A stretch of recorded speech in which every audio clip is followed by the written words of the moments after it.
തമിഴ്നാട് സർക്കാരിന്റെ ബജറ്റിലെ വമ്പൻ പ്രഖ്യാപനങ്ങൾ കണ്ട് അന്തം വിട്ടിരിക്കുകയാണോ? നമ്മളൊക്കെ അന്തം വിട്ടു പോകും, സ്വാഭാവികം. മലയാളികൾ സ്വപ്നത്തിൽ പോലും ഒരു സർക്കാരിന്റെ ഭാഗത്തു നിന്നും പ്രതീക്ഷിക്കാത്ത പല കാര്യങ്ങളുമാണ് തമിഴ്നാട് സർക്കാരിന്റെ പ്രഖ്യാപനങ്ങളിൽ ഉണ്ടായിരുന്നത്. KSRTCയിലെ സ്ത്രീകളുടെ സൗജന്യ യാത്ര പോലും യാഥാർത്ഥ്യമായ ഷോക്കിലാണ് നമ്മളിപ്പോഴും.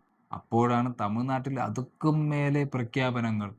ഈ വാർത്തകൾ വന്നതും കുറെ ന്യൂസ് ചാനൽസിന്റെ കമന്റ് ബോക്സ് ഞാനും കണ്ടായിരുന്നു. വല്ല തമിഴ്നാട്ടിലും ജനിച്ചാൽ മതിയായിരുന്നു, ഫ്രീ ആയിട്ട് ലാപ്ടോപ്പ്, സൈക്കിള്, അങ്ങനെ അങ്ങനെ. ഇവിടെയും ഉണ്ട് കുറെ സർക്കാരുകൾ മാറി മാറി ഭരിക്കുന്നു, ഞങ്ങൾക്കിതൊന്നും തന്നില്ലേ. വിജയ് അണ്ണനെ കണ്ട് പഠിക്കാൻ പറയണ ഇവരോടൊക്കെ. ഇങ്ങനെ ചിന്തിക്കുന്ന ഒരാളാണോ നിങ്ങൾ? അല്ലെങ്കിൽ ഇങ്ങനെ ചിന്തിക്കുന്ന ആരെങ്കിലുമൊക്കെ അറിയാമോ? അതുപോലെയൊക്കെ ലഭിക്കണമെന്ന ആഗ്രഹവും പിന്നെ നമ്മുടെ തൊട്ടടുത്തുള്ള ഒരു സംസ്ഥാനത്ത് എന്തുകൊണ്ട് ഇങ്ങനെയൊക്കെ ചെയ്യാൻ കഴിയുന്നു എന്ന ഒരു ചിന്തയുമൊക്കെയാണ് അങ്ങനെ തോന്നിപ്പിക്കുന്നത്. അതോടൊപ്പം അതൊരു അറിവില്ലായ്മയുടെ ലക്ഷണം കൂടിയാണ്. തമിഴ്നാട്ടിൽ ഇത്രയും വലിയ പ്രഖ്യാപനങ്ങൾ നടത്താമെങ്കിൽ എന്തുകൊണ്ട് കേരളത്തിൽ അത് സാധിക്കുന്നില്ല എന്ന് നിങ്ങൾ ചിന്തിച്ചിട്ടുണ്ടോ? ചിലർക്കെങ്കിലും ഒരു തെറ്റിദ്ധാരണ കാണും, അത് കേരളത്തിലെ ഭരണാധികാരികൾ മുഴുവൻ പൈസയും കൈയിട്ട് വാരുന്നത് കൊണ്ടാണെന്ന്. എന്നാൽ അങ്ങനെയല്ല. കേരളവും തമിഴ്നാടും തമ്മിൽ വരുമാനത്തിലും ചെലവിലുമൊക്കെ ഒരുപാട് വ്യത്യാസങ്ങളുണ്ട്. അതിനെക്കുറിച്ചാണ് ഈ വീഡിയോ. നമുക്ക് ചില കാര്യങ്ങൾ ചർച്ച ചെയ്ത് അത് മനസ്സിലാക്കാം. അയൽപ്പക്കക്കാരായ കേരളവും തമിഴ്നാടും വിദ്യാഭ്യാസം, ആരോഗ്യം തുടങ്ങിയ കാര്യങ്ങളിൽ ഏതാണ്ട് ഒപ്പത്തിനൊപ്പമാണ്. എന്നാൽ സ്വന്തം വരുമാനത്തിന്റെ കാര്യമെടുത്താൽ വലിയ വ്യത്യാസങ്ങളുണ്ട്. എന്തുകൊണ്ടാണ് തമിഴ്നാടിന് വൻതോതിൽ നികുതി വരുമാനം ലഭിക്കുമ്പോൾ കേരളത്തിന് സാമ്പത്തിക പ്രതിസന്ധിയും കടമെടുപ്പും നേരിടേണ്ടി വരുന്നത്? ഇന്ത്യയിലെ രണ്ടാമത്തെ വലിയ സാമ്പത്തിക ശക്തി ഏതാണെന്നറിയാമോ? തമിഴ്നാട്. തമിഴ്നാടുമായി കമ്പയർ ചെയ്യുമ്പോൾ കേരളം അത്ര വലിയ സാമ്പത്തിക ശക്തിയല്ല. ജനസംഖ്യ കണക്കിലെടുക്കുമ്പോൾ രണ്ട് സംസ്ഥാനങ്ങളിലെയും പ്രതിശീർഷ വരുമാനത്തിൽ വലിയ വ്യത്യാസമില്ലെങ്കിലും സർക്കാരിന് ലഭിക്കുന്ന നേരിട്ടുള്ള നികുതി വരുമാനത്തിൽ വലിയ വ്യത്യാസമുണ്ട്. പ്രധാന വരുമാന സ്രോതസ്സുകൾ നോക്കിയാൽ ഡെട്രോയിറ്റ് ഓഫ് ഏഷ്യ എന്നറിയപ്പെടുന്ന ചെന്നൈ തമിഴ്നാടിന്റെ വ്യവസായ അടിത്തറയാണ്. ഓട്ടോമൊബൈൽ, ടെക്സ്റ്റൈൽ, ഇലക്ട്രോണിക്സ്, ഹാർഡ്വെയർ കമ്പനികളുടെ വലിയ സാന്നിധ്യം തമിഴ്നാട്ടിലുണ്ട്.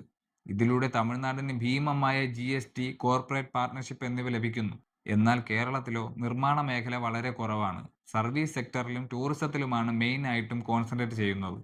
തമിഴ്നാട് നിർമ്മാണത്തിനും വിൽപ്പനയ്ക്കും ഉൽപ്പാദനത്തിനും അനുയോജ്യമായ വിപണി ആയതിനാൽ SGST, മദ്യവിൽപ്പന, പെട്രോളിയം നികുതി, ഭൂമി രജിസ്ട്രേഷൻ എന്നിവയിലൂടെ ഉയർന്ന വരുമാനം ലഭിക്കുന്നു. കേരളം ഒരു കൺസ്യൂമർ സ്റ്റേറ്റ് ആയതിനാൽ GST പ്രയോജനപ്പെടേണ്ടതായിരുന്നുവെങ്കിലും പ്രതീക്ഷിച്ച പോലെ സ്വയംഭരണ നികുതി വളർച്ച ഉണ്ടാകുന്നില്ല. കേരള സർക്കാരിന്റെ വരുമാനത്തിന്റെ വലിയൊരു പങ്ക് ബിവറേജസ്, ലോട്ടറി, പെട്രോൾ നികുതി എന്നിവയിൽ നിന്നാണ്.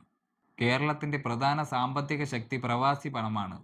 എന്നാൽ ഇത് നേരിട്ട് സർക്കാരിലേക്ക് നികുതിയായി എത്തുന്നില്ല. കാരണം പ്രവാസികൾ അയക്കുന്ന പണത്തിന് സംസ്ഥാന സർക്കാരിന് നേരിട്ട് നികുതി ചുമത്താനാകില്ല. ഇനി സർക്കാരുകളുടെ പ്രധാന ചിലവുകൾ നോക്കാം. കേരളം ശമ്പളം, പെൻഷൻ, സോഷ്യൽ വെൽഫെയർ, പലിശ തിരിച്ചടവ് എന്നിവയ്ക്കാണ് വരുമാനത്തിന്റെ വലിയൊരു ഭാഗവും ചെലവാക്കുന്നത്. ഇത് കാരണം വികസന പദ്ധതികൾക്കും അടിസ്ഥാന സൗകര്യ വികസനത്തിനും പണം കുറയുന്നു.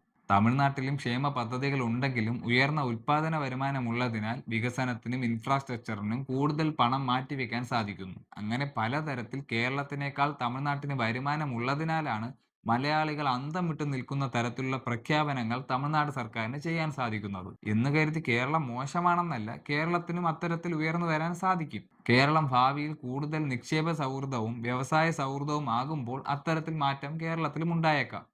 കേരളത്തിലെ ജനങ്ങളുടെ ഉയർന്ന ജീവിത നിലവാരം നിലനിർത്തിക്കൊണ്ട് എന്തൊക്കെ മാറ്റങ്ങൾ കേരളത്തിൽ കൊണ്ടുവരാമെന്ന് നമ്മൾ എല്ലാവരും ചർച്ച ചെയ്ത് നടപ്പിലാക്കണം.